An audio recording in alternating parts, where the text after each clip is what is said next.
प्यारे बच्चों, सभी को मेरी नमस्कार। और मैं आशा करता हूं कि आप सभी पूरी तरह से स्वस्थ होंगे, आप सभी का स्वास्थ्य अच्छा होगा और आप मन लगाकर घर पर ही अपनी लगन से पढ़ रहे होंगे। मैंने आपका जो इतिहास का जो पहला पाठ है कक्षा 12वीं का, ईंटें मनके और अस्थियां यानी कि हड़प्पा सभ्यता, वो मैंने आपको वीडियो के माध्यम से पहले पार्ट के पहला लेसन जो है उसके मैंने 3 पार्ट बना करके भाग 1, भाग 2 और भाग 3 ये तीनों मैंने आपके पास भेज दिए हैं। और मैं आशा करता हूं कि आपने पहला पार्ट हड़प्पा सभ्यता पूरी तरह से समझ लिया होगा और आपने अपने दिमाग में बैठा लिया होगा। हड़प्पा सभ्यता की सारी बातें जो थी इंडस वैली सिविलाइजेशन की, वो सारी बातें मैंने आपको 3 वीडियो के माध्यम से बता दी हैं और आपने वो लेसन तैयार कर लिया होगा, याद कर लिया होगा। तो आज हम बात करेंगे इतिहास की 12वीं पार्ट का क्लास 12th का जो हिस्ट्री का जो दूसरा चैप्टर है वो है राजा, किसान और नगर, 600 ईस्वी पूर्व से 600 ईस्वी तक। और इस बीच कौन कौन सी घटनाएं घटित हुई, जैसे राजा, कौन से राजा हुए, कौन से शासक हुए उस समय 600 ईस्वी पूर्व के आसपास करें 6ठी शताब्दी ईस्वी पूर्व में। तो इस पाठ का जिक्र करने से पहले हम तुम्हें बताएंगे कि इस काल में एक बहुत बड़ा साम्राज्य था जिसका नाम था मौर्य साम्राज्य। मौर्य साम्राज्य का संस्थापक चंद्रगुप्त मौर्य था। चंद्रगुप्त मौर्य के बारे में हम उनके जीवन के बारे में, उनकी विजयों के बारे में आगे डिटेल में बताएंगे। लेकिन फिलहाल जो महत्वपूर्ण जो क्वेश्चन है इस पाठ को शुरू करने से पहले, इस क्वेश्चन को शुरू करने से पहले, तो हम जैसे कि मौर्य साम्राज्य का जिक्र कर रहे हैं, इसके संस्थापक चंद्रगुप्त मौर्य थे। लेकिन मौर्य साम्राज्य का इतिहास हम कैसे जानेंगे? मौर्य साम्राज्य की जानकारी के प्रमुख स्रोत कौन कौन से हैं, सोर्सेज कौन कौन से हैं, भाई किनके द्वारा, किसको पढ़ करके, वो कौन कौन से ग्रंथ हैं या कौन कौन से पुरातत्व साधन हैं जिनको पढ़ करके, देख करके हमें मौर्य साम्राज्य के बारे में जानकारी मिलती है। तो मौर्य साम्राज्य की जानकारी के प्रमुख स्रोत हैं प्यारे बच्चों, मेन सोर्सेज जो हैं वो मैं आपको लिखवा रहा हूं और मैं उम्मीद करता हूं कि आपके हाथ में, सभी बच्चों के हाथ में रफ कॉपी यानी कि नोटबुक होगी और पेन होगा। मैंने पहले भी आपको बताया था, मेरा लेक्चर्स सुनते समय आप अपने हाथ में रफ कॉपी यानी कि नोटबुक और एक पेन जरूर रखें ताकि महत्वपूर्ण इंपोर्टेंट डेट्स या किसी राजा का नाम या किसी बुक का नाम आए तो उसे आप नोट करते जाएं। आप अपने हाथों से लिखेंगे तो दिमाग में, आपके दिमाग में बात बैठी रहेगी लंबे समय तक, आपको लेसन भी या लेक्चर्स भी ढंग से समझ में आ जाएगा। तो आप नोट करते जाएं। अब मैं आपको बता रहा हूं मौर्य साम्राज्य की जानकारी के प्रमुख स्रोत कौन कौन से हैं। तो बहुत बड़ा साम्राज्य था जिसके संस्थापक चंद्रगुप्त मौर्य थे। इस साम्राज्य की जानकारी के प्रमुख स्रोत प्यारे बच्चों इस प्रकार हैं। तो सबसे पहला जो स्रोत है वो आप लिखें। सबसे पहला स्रोत है मेगास्थनीज का विवरण। मेगास्थनीज कौन था? मेगास्थनीज सेल्यूकस का राजदूत था। सेल्यूकस ने मेगास्थनीज को चंद्रगुप्त मौर्य के दरबार में अपना राजदूत बना करके भेजा था। ये मेगास्थनीज चंद्रगुप्त मौर्य के दरबार में 302 ईस्वी पूर्व से लेकर के 298 ईस्वी पूर्व तक रहा। 302 ईस्वी पूर्व से 298 ईस्वी पूर्व तक, 298 तक रहा, 298 ईस्वी पूर्व तक रहा। यानी कि ये चंद्रगुप्त मौर्य के दरबार में लगभग 5 साल रहा। कब से कब तक? 302 ईस्वी पूर्व से 298 ईस्वी पूर्व तक। ये महत्वपूर्ण डेट है। 5 साल के अंदर चंद्रगुप्त मौर्य के दरबार में रहकर के मेगास्थनीज ने जो कुछ देखा, जो कुछ सुना, उसने उस चीज का वर्णन अपनी पुस्तक इंडिका में लिखा। तो ये सेकंड ऑब्जेक्टिव टाइप क्वेश्चन है इंपोर्टेंट कि मेगास्थनीज की प्रसिद्ध पुस्तक का नाम बताइए तो मेगास्थनीज ने कौन सी पुस्तक लिखी? इंडिका। इंडिका में ही उसने चंद्र मौर्य के राज प्रबंध के बारे में, शासन प्रबंध के बारे में लिखा है कि उस समय के समाज के बारे में लिखा था कि भाई उस समय भारत का जो समाज था वो 7 वर्गों में बटा हुआ था। ब्राह्मणों का समाज जो स्थान है वो सबसे ऊंचा था, दार्शनिक हुआ करते थे। तो इस तरह से वहां के समाज के बारे में, चंद्र मौर्य के शासन प्रबंध के बारे में हमें इंडिका को पढ़ करके, हालांकि इंडिका के अवशेष अब बहुत कम है, उपलब्ध नहीं है, लेकिन कुछ अंश अब भी बचे हुए हैं।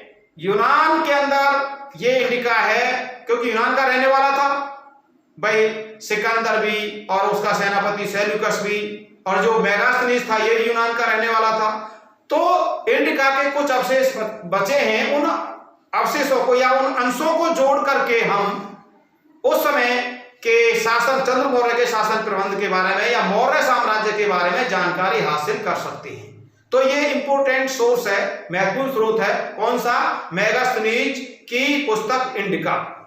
सेकंड जो सोर्स है मौर्य साम्राज्य की जानकारी का, तो वो सेकंड पॉइंट लिखिए आप, कौटिल्य का अर्थशास्त्र। कौटिल्य का अर्थशास्त्र।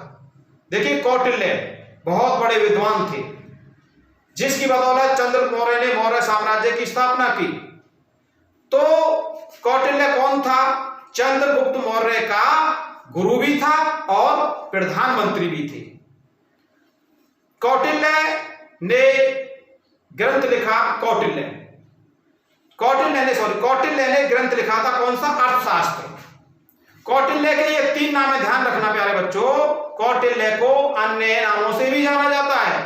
कौन कौन से नाम है? कौटिल्य तो है ही, चाणक्य, विष्णुगुप्त, तो इन 3 नामों से कौटिल्य, चाणक्य, विष्णुगुप्त, ये इसके 3 नाम थे। तो उसने अर्थशास्त्र लिखा। अर्थशास्त्र किस विषय पर लिखा? ये महत्वपूर्ण बात है। अर्थशास्त्र कौटिल्य ने राजनीति के ऊपर लिखा। राजनीति के बारे में जानकारी हमें मिलती है कि भाई चंद्र मौर्य कैसा राजा था, उस समय कैसी राजनीति थी, उसका शासन प्रबंध कैसा था, उसका चरित्र कैसा था, राजा के क्या कर्तव्य थे, कौन कौन से मंत्री थे, राजा को कैसा होना चाहिए, निरंकुश होना चाहिए या नहीं होना चाहिए, और राजा के क्या क्या कर्तव्य होने चाहिए। तो इन सब बातों की जानकारी हमें कौटिल्य के अर्थशास्त्र को पढ़ करके हमें मिल सकती है। तो मौर्य साम्राज्य की जानकारी का दूसरा जो स्रोत है वो है कौटिल्य द्वारा रचित अर्थशास्त्र। क्लियर? थर्ड पॉइंट है मुद्राक्ष। मुद्राक्ष यानी कि मुद्राक्षस ये विशाख दत्त द्वारा लिखित रचना है, और इस मुद्राक्ष से हमें चंद्रगुप्त मौर्य के वंश के बारे में, उसने कौन सा धर्म अपनाया था इसके बारे में, या उसने जो भाई मौर्य वंश से पहले नंद वंश, नंद राजाओं का शासन था, तो नंद वंश के राजाओं का किस तरह से पतन किया, किस तरह से उनका अंत किया चंद्रगुप्त मौर्य ने और कौटिल्य ने मिलकर के। तो ये जो मुद्राक्ष है विशाख दत्त द्वारा रचित, तो इसको पढ़ करके भी हमें मौर्य साम्राज्य के बारे में पूरी तरह से जानकारी मिलती है। अगला है बौद्ध तथा जैन ग्रंथ।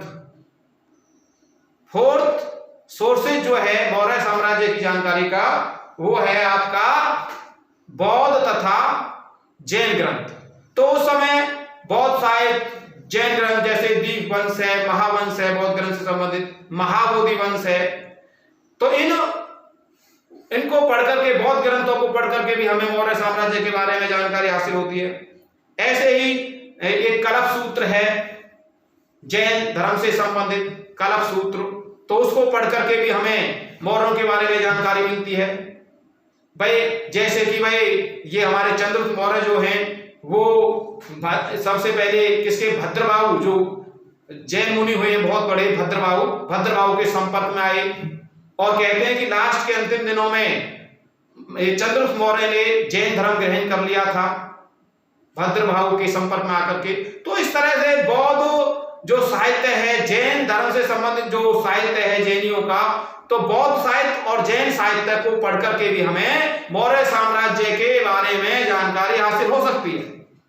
नेक्स्ट देखिए, अगला जो पॉइंट है आपका उसे नोट करिए, वो है पुराण।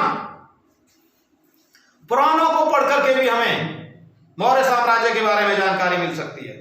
इसके बाद देखो जो अन्य स्रोत हैं जिनको हम पुरातत्व स्रोत बोलते हैं कि भाई जैसे कि गुफाएं हैं।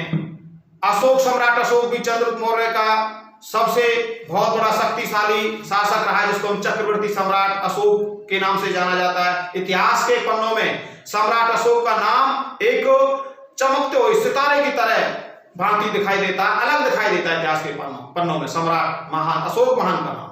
तो अशोक ने अपने शासनकाल में शिलालेख खुदवाए, उन पर लेखन कार्य किया, अभिलेख, गुफाएं होती थी, सिक्के होते थे। उस समय के जो मृत भांड हैं मौर्य काल के, इन सब चीजों को देख करके, जैसे उस समय की प्राचीन काल की गुफाएं हैं जो, और लेख हैं, अभिलेख हैं, स्तंभ हैं, इन चीजों को देख करके भी हमें मौर्य साम्राज्य के बारे में जानकारी हासिल होती है। तो ये प्यारे बच्चों ध्यान रखना अपने दिमाग में, बोर्ड के एग्जाम में आने लायक प्रश्न है, इंपोर्टेंट क्वेश्चन है कि मौर्य साम्राज्य की जानकारी के प्रमुख स्रोत कौन कौन से हैं। तो एक तो मैंने बताया है मेगास्थनीज की प्रसिद्ध पुस्तक इंडिका, दूसरा बताया है मैंने कौटिल्य का अर्थशास्त्र, तीसरा बताया मैंने मुद्राक्ष जो विशाख दत्त द्वारा लिखा गया है। इसके बाद बौद्ध साहित्य और जैन साहित्य को पढ़ करके भी हमें मौर्य साम्राज्य के बारे में जानकारी मिलती है। और अगला बताया है मैंने पुराण और अन्य स्रोत जैसे पुरातत्व स्रोत हैं, जैसे भवनें हैं, गुफाएं हैं, शिलालेख हैं, स्तंभ हैं, इन्हें देख करके भी हमें मौर्य इतिहास की जानकारी हासिल होती है। अब हम आपको बताएंगे बहुत बड़े शक्तिशाली सम्राट चंद्रगुप्त मौर्य के बारे में, जिसने मौर्य साम्राज्य की स्थापना की थी। हम मौर्य वंश पढ़ रहे हैं, मौर्य साम्राज्य पढ़ रहे हैं, तो इस साम्राज्य का संस्थापक कौन है इसके बारे में आपको जरूर मालूम होना चाहिए। तो ध्यान रखना, मौर्य साम्राज्य के संस्थापक कौन है? चंद्रगुप्त मौर्य। तो चंद्रगुप्त मौर्य के जीवन के बारे में हम आपको बताएंगे कि भाई इसके माता पिता कौन थे, इनका जन्म कब हुआ था, इस चीज को भी आप नोट करें। तो चंद्रगुप्त मौर्य जो थे प्यारे बच्चों बहुत ही गरीब थे, और वैसे चंद्रगुप्त मौर्य के जो पिता थे ये शायद नंदों की सेना में कोई सैनिक थे, और पड़ोसी राजा ने या युद्ध में इनकी मृत्यु हो गई थी। चंद्रगुप्त मौर्य अपनी माता के गर्भ में थे, इनका जन्म भी नहीं हुआ था। जन्म से पहले ही, चंद्रगुप्त मौर्य के जन्म से पहले ही इनके पिता की मृत्यु हो गई थी। इनकी मृत्यु के बाद जो इनकी माता थी मुरा, वो अपने बच्चे को लेकर के पाटलिपुत्र आ गई, यानी कि अपने भाइयों के पास आ गई, और वहां उसने यानी कि अपने बेटे की सुरक्षा के लिए, क्योंकि दुश्मन बहुत थे, क्योंकि दुश्मनों ने ही चंद्र मौर्य के पिता की हत्या की थी, और इसलिए उसकी मां को डर था कि कहीं मुझे या मेरे बच्चे को भी कोई न मार दे, तो अपने भाइयों के वहां आ गई। उस समय चंद्र मौर्य अपनी मां के गर्भ में था, तो वहां अपने भाइयों के यहाँ पाटलिपुत्र में चंद्रगुप्त मौर्य को उसने जन्म दिया। तो जन्म देने के बाद चंद्रगुप्त को उसकी मां ने एक गोपालक जो गाय रखता था, गोपालक के हाथों सौंप दिया था, सुपुर्द कर दिया था। आगे चल करके गोपालक ने क्या किया, जो गाय रखता था, गायों को पालता था, उस गोपालक ने आगे चल करके चंद्रगुप्त मौर्य को एक शिकारी के हाथों बेच दिया। शिकारी ले आया उसको। अब शिकारी क्या काम करता था, उसको पशुओं चराने के लिए, गाय भैंस चराने के लिए उसको जंगलों में भेज देता था चंद्रगुप्त को। चंद्रगुप्त गाय चराता था और जंगलों में खेल कूद भी किया करता था। घर आने के बाद भी बच्चे खेलते थे। तो एक दिन क्या हुआ कि चंद्रगुप्त मौर्य और बच्चों के साथ भी जैसे पशुओं को चरा रहा था, तो पशुओं पशुओं को चराते चराते बच्चे जंगलों में खेल खेला करते थे। तो चंद्रगुप्त मौर्य अपने साथियों के साथ, अपनी हम उम्र के बच्चों के साथ एक खेल खेल रहा था। वो खेल कैसा था? राजा का, यानी कि चंद्रगुप्त मौर्य एक राजा बना हुआ था, ऊंचे टीले पर बैठा हुआ था और नीचे सैनिक, सेनापति या मंत्री उसने खड़े कर रखे थे। उनकी शिकायतें सुन रहा था, मंत्रियों को आदेश दे रहा था राजा बन करके। तो जब ऐसा खेल खेल रहा था चंद्रगुप्त मौर्य अपने साथियों के साथ, हम उम्र के बच्चों के साथ, तो जो चाणक्य थे, जो कौटिल्य थे, वो उधर से निकल रहे थे। जब वो जा रहे थे तो चाणक्य की नजर उन बच्चों पर पड़ी, चंद्रगुप्त मौर्य पर पड़ी। कौटिल्य ने सोचा कि ये जो बच्चा है ये आगे चल करके बहुत बड़ा राजा बन सकता है, प्रतिभावान, यानी कि कौटिल्य ने, भाई विद्वान तो थे ही, वो पहचान करते थे आदमी की, तो वो समझ गए कि ये जो बच्चा है होनहार बच्चा है, प्रतिभावान बच्चा है, ये बहुत बड़ा बुद्धिमान है और आगे चल करके कोई बहुत बड़ा राजा या शासक बन सकता है, इसकी मुझे जरूरत है। इसलिए कौटिल्य ने उस शिकारी को 1000 सोने के सिक्के दे करके उसको खरीद लिया, कारसापन दे करके 1000 कारसापन होता है मतलब सोने का सिक्का, 1000 कारसापन देकर कौटिल्य ने शिकारी से चंद्रगुप्त मौर्य को खरीद लिया। अब कौटिल्य चंद्रगुप्त मौर्य को लेकर के कहां आ गए? तक्षशिला आ गए और वहां कौटिल्य ने चंद्रगुप्त को शिक्षा दीक्षा दी, पूरी विधाओं से अवगत कराया, अस्त्र शस्त्र चलाने सिखाए, घुड़सवारी करने सिखाई, सैनिक के गुण सिखाए, उसको हर शिक्षा में, हर विधा में उसको पूरी तरह से निपुण कर दिया कौटिल्य ने। अब कौटिल्य को क्यों जरूरत थी चंद्रगुप्त की? उसको शक्तिशाली बना दिया कौटिल्य ने। उसको ऐसा जरूरत थी कि एक बार जो कौटिल्य था, नंद वंश का अंतिम राजा था धनानंद, उसका दरबार लगा हुआ था। दरबार में कौटिल्य गए और वहां उसने कोई बात कही तो धनानंद जो अंतिम राजा था नंदवंश का, तो उस समय धनानंद ने कौटिल्य का अपमान किया था, उसकी बात नहीं सुनी थी और उसके बाल पकड़ के उसको घसीट करके अपने अंगरक्षकों द्वारा या सैनिकों द्वारा दरबार से बाहर निकलवा दिया था। तो इस तरह से कौटिल्य ने अपना अपमान समझा और उस वक्त कौटिल्य ने यह निर्णय किया था, ये प्रण कर लिया था कि जब तक नंद वंश के राजा धनानंद का मैं अंत नहीं कर दूंगा, इसके पूरे परिवार का सफाया नहीं कर दूंगा, तब तक चैन से नहीं बैठूंगा। तो इसी महत्वाकांक्षा की भावना से, इसी बात को ध्यान में रखते हुए कौटिल्य ने चंद्रगुप्त मौर्य को शिक्षा दीक्षा दी, अस्त्र शस्त्र चलाने सिखाए, घुड़सवारी, युद्धों में उसको निपुण बना दिया, युद्ध कला में। तो आगे चल करके कौटिल्य और चंद्रगुप्त मौर्य ने मिल करके, या कह लीजिए चंद्रगुप्त मौर्य ने कौटिल्य की सहायता से जो नंदवंश का अंतिम शासक था उसका अंत करके, उस पर चढ़ाई करके, उसका नाश करके, उसकी हत्या करके, नंद वंश का सफाया करके, उसका अंत करके कौन से वंश की स्थापना की थी? मौर्य वंश की, मौर्य साम्राज्य की स्थापना की। तो नंद वंश का सफाया कर दिया और चंद्रगुप्त मौर्य ने मौर्य वंश की स्थापना की। अब हम बात करेंगे चंद्रगुप्त मौर्य के जन्म के बारे में। चंद्रगुप्त मौर्य का जन्म 340, ध्यान रख लेना, 340 BC ईसा पूर्व में, 340 ईसा पूर्व में चंद्रगुप्त मौर्य का जन्म हुआ था। मगध उसकी जन्म स्थली है, उसका जन्म स्थान कहां है? मगध, जो आजकल बिहार में है। तो इस तरह से, यानी कि ये बात और ध्यान रखना, इतिहास के बच्चे हैं, एक तो होता है ईस्वी और एक होता है ईस्वी पूर्व, बिफोर BC, यानी कि एक होता है AD और एक होता BC, before Christ, BC। Isa Masih के जन्म से पहले की जो तिथियां हैं उनको हम ईसा पूर्व बोलते हैं, और बाद की, जन्म के बाद की जो तिथियां हैं उनको हम क्या बोलते हैं? ईस्वी। अब जैसे कि भाई जो ईसा पूर्व है, ईसा पूर्व, ईस्वी पूर्व जो हैं वो घटती हैं। अब उदाहरण के तौर पर मैं आपको बता रहा हूं कि भाई चंद्रगुप्त मौर्य का जन्म 340 ईस्वी पूर्व हुआ और 298 बीसी ईस्वी पूर्व में चंद्रगुप्त मौर्य की मृत्यु हो गई। अब 340 में से आप 298 घटा दीजिए, 42 आ जाएगा। 42 यानी कि 42 साल की उम्र में चंद्रगुप्त मौर्य की मृत्यु हो गई। चंद्रगुप्त मौर्य की मृत्यु कैसे हुई इसे हम बाद में बताएंगे।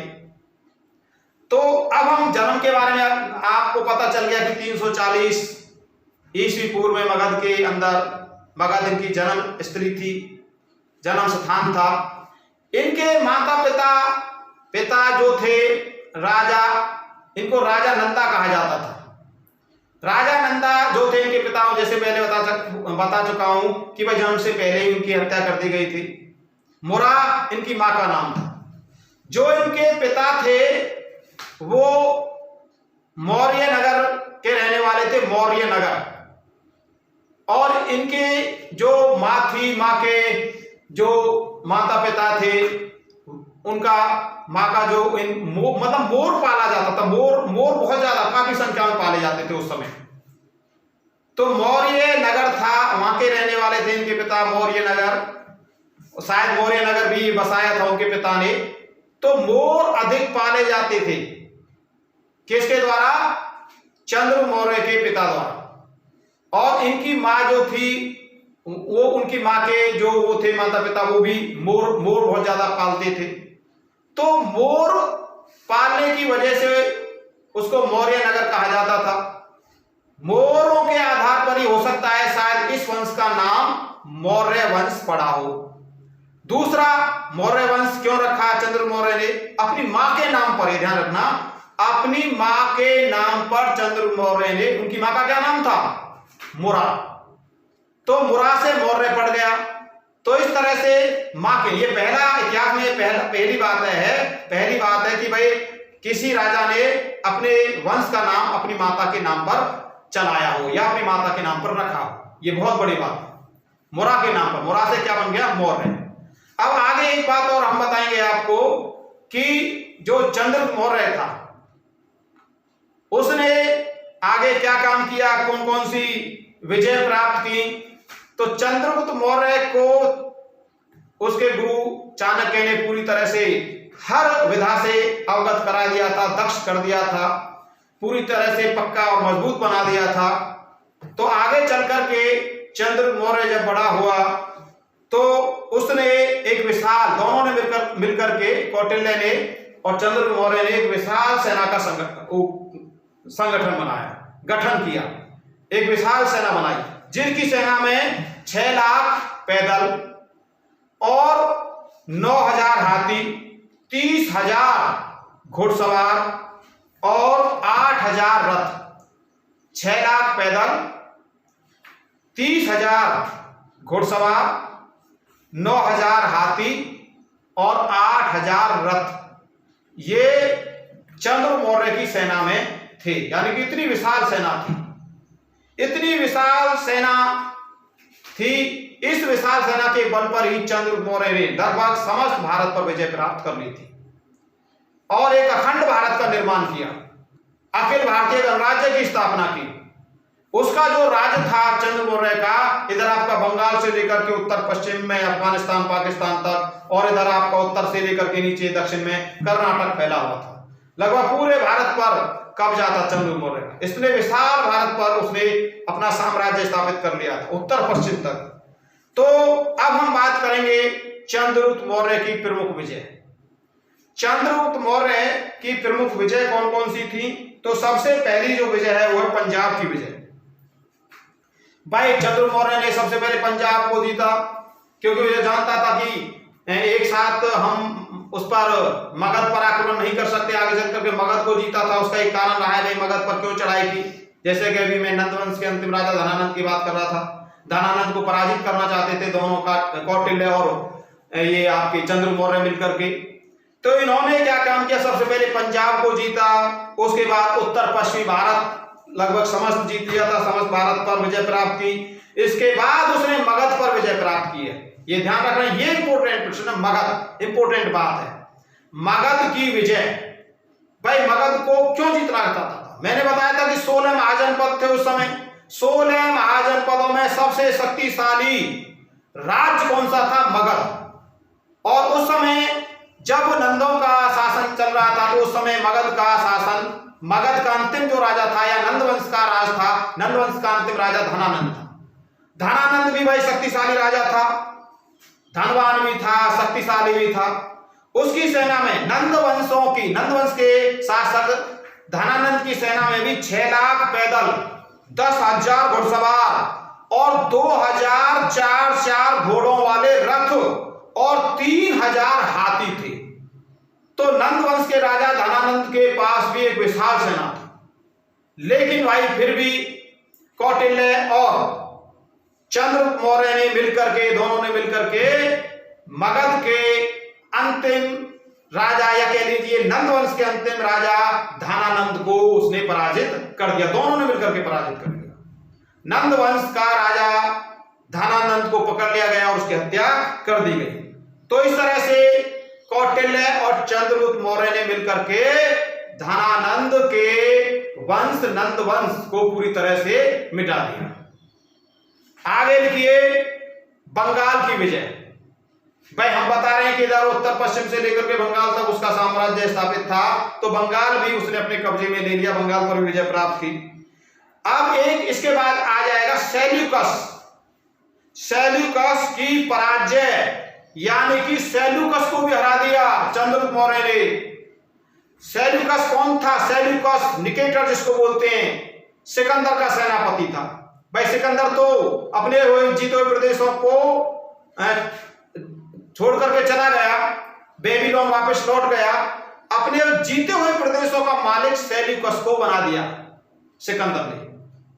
सेल्यूकस कौन था? यूनान का रहने वाला था, सिकंदर भी, और दोनों यूनान के रहने वाले थे, सिकंदर भी और ये सेनापति था ही सेल्यूकस।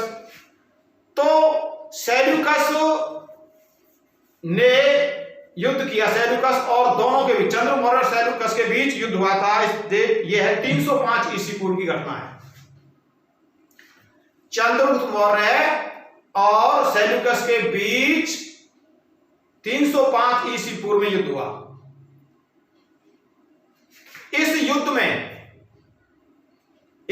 क्या हुआ? कुल मिलाकर के सेल्यूकस हार गया और चंद्रगुप्त मौर्य जीत गया। युद्ध समाप्त होने के बाद दोनों में एक संधि हुई, ट्रीटी हुई, संधि हुई, और इस संधि के अनुसार सेल्यूकस ने, इसकी 2-3 महत्वपूर्ण बातें हैं, ये ध्यान रखना। सेल्यूकस और चंद्रगुप्त मौर्य के बीच युद्ध के बाद एक संधि हुई और उस संधि के अनुसार सेल्यूकस ने काबुल, कंधार, हेरात और बिलूचिस्तान के क्षेत्र किसको सौंप दिए? चंद्रगुप्त मौर्य को दे दिए। काबुल, कंधार, हेरात और बिलूचिस्तान ये किसको दे दिया? चंद्रगुप्त मौर्य को दे दिए, चंद्रगुप्त मौर्य को सौंप दिया। इसके पश्चात सेल्यूकस ने अपनी पुत्री, अपनी बेटी हेलेना का विवाह भी चंद्रगुप्त मौर्य के साथ किया। अपनी बेटी हेलेना की शादी भी चंद्रगुप्त मौर्य के साथ कर दी गई। इसके बदले में चंद्रगुप्त मौर्य ने भी भाई कुछ भेंट स्वरूप, मतलब कुछ उपहार दिया। चंद्रगुप्त मौर्य ने सेल्यूकस को क्या दिया? 500 हाथी। इस संधि के अनुसार चंद्रगुप्त मौर्य ने सेल्यूकस को 500 हाथी उपहार में दिए। तो ये सेल्यूकस को हराया चंद्रगुप्त मौर्य ने। इसके बाद और भी, जैसे सौराष्ट्र की विजय है, सौराष्ट्र का क्षेत्र भी उन्होंने जीता। तो इस तरह से कुल मिलाकर के लगभग समस्त भारत पर, एक अखंड भारत पर विजय प्राप्त की। एक विशाल शक्तिशाली साम्राज्य को उसने बढ़ाया, उसका विस्तार किया चंद्रगुप्त मौर्य ने अनेक प्रदेशों को जीत करके। तो इतना शक्तिशाली सम्राट था चंद्रगुप्त मौर्य। वैसे इसकी जाति के बारे में भी इतिहासकारों में मतभेद है। भाई जो ब्राह्मण साहित्य है उसके अनुसार, जो ब्राह्मण साहित्य के अनुसार चंद्रगुप्त मौर्य को शूद्र बताया गया है, यानी कि निम्न कुल का बताया गया है। जैसे कि बौद्ध साहित्य है उसमें उसको चंद्र मौर्य को विरसल कहा गया है। विरसल, विरसल का मतलब होता है बैल, यानी कि निम्न कुल में जन्मा व्यक्ति, इसका मतलब ये है विरसल का मतलब। वैसे तो विरसल का मतलब बैल होता है। तो वो जो ब्राह्मण साहित्य हैं वो उसको निम्न यानी कि शूद्र बताते हैं, और जो बौद्ध और जैन साहित्य हैं, बौद्ध और जैन साहित्य के अनुसार जो चंद्रगुप्त मौर्य था वो क्षत्रिय वंश से संबंध रखता था। तो इस तरह से इतिहासकारों में चंद्र मौर्य की जाति के बारे में भी मतभेद है। तो आगे हम प्यारे बच्चों आपको बताएंगे कि भाई इनकी मृत्यु कैसे हुई थी चंद्रगुप्त मौर्य की। तो मैं बता रहा था कि चंद्रगुप्त मौर्य का जन्म तो वैसे 340 ईस्वी पूर्व हुआ था, और ये ध्यान रखना चंद्रगुप्त मौर्य गद्दी पर कब बैठा था? चंद्रगुप्त मौर्य आगे चल करके 322 ईस्वी पूर्व, जैसे कि उसने मगध पर चढ़ाई की, मगध पर विजय प्राप्त की, कब? 322 ईस्वी पूर्व में। यह ध्यान रखना चंद्रगुप्त मौर्य का राज्याभिषेक चंद्रगुप्त मौर्य ने, या इस तरह से क्वेश्चन हो जाए मौर्य साम्राज्य की स्थापना कब की, या चंद्रगुप्त मौर्य गद्दी पर कब बैठा, ये डेट आप ध्यान रखना 322 ईस्वी पूर्व में चंद्रगुप्त मौर्य गद्दी पर बैठा या सम्राट बना। 322 ईस्वी पूर्व से लेकर के 298 ईस्वी पूर्व तक चंद्रगुप्त मौर्य सम्राट बनकर रहा, सम्राट रहा, और 298 ईस्वी पूर्व में चंद्रगुप्त मौर्य की मृत्यु हो गई। चंद्रगुप्त मौर्य की मृत्यु इतने महान विशाल शक्तिशाली सम्राट की मृत्यु कैसे हुई, वो भी 42 साल की उम्र में? तो ऐसा कहा जाता है, जैसे कि भाई हम बता रहे थे कि जो चंद्रगुप्त मौर्य थे वो जैन मुनि थे,